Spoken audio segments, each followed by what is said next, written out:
শুরুতেই জানিয়ে দিচ্ছি সংবাদ শিরোনাম, এরপর থাকছে বিস্তারিত।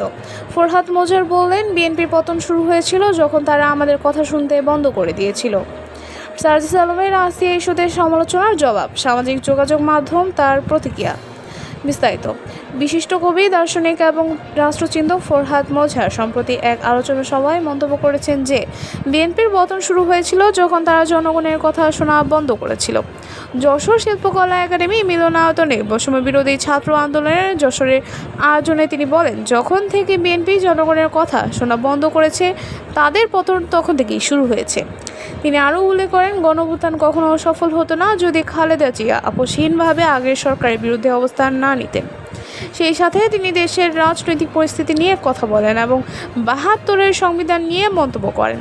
ফরহাদ মোজার বর্তমান সরকারকে নির্বাচিত সরকার হিসেবে দাবি করেন এবং এই সরকারকে রক্ত দিয়ে নির্বাচিত বলেও মন্তব্য করেন। এই বক্তব্যে ফরহাদ মোজার বাংলাদেশের রাজনৈতিক ইতিহাসের গুরুত্বপূর্ণ পটভূমি এবং বর্তমান সরকারের অবস্থান তুলে ধরেন। সার্জিস আলমের আসিয়া ইস্যুতে সমালোচনার জবাব, সামাজিক যোগাযোগ মাধ্যমে তার প্রতিক্রিয়া। বিস্তারিত। মাগুরায় নির্যাতনের শিকার ৮ বছরের শিশু আসিয়া মারা যাওয়ার পর তাকে নিয়ে সামাজিক যোগাযোগ মাধ্যমে নানা সমালোচনা শুরু হয়। জাতীয় নাগরিক পার্টির নেতা সার্জিস আলম, যিনি ওই ঘটনার পর মাগুরায় যান, ফেসবুকে তার প্রতিক্রিয়া জানিয়েছেন। সার্জিস আলম দাবি করেছেন, তিনি ঘটনার পর আইন শৃঙ্খলা রক্ষাকারী বাহিনীকে দ্রুত আসামি গ্রেপ্তার করার পরামর্শ দিয়েছেন। তিনি আরও বলেন, হাইকোর্টের নির্দেশনা অনুযায়ী ধর্ষণের বিচার প্রক্রিয়া ১৮০ দিনের মধ্যে শেষ হতে হবে, যা তার মতে ১ থেকে ২ মাসের মধ্যে হওয়া উচিত।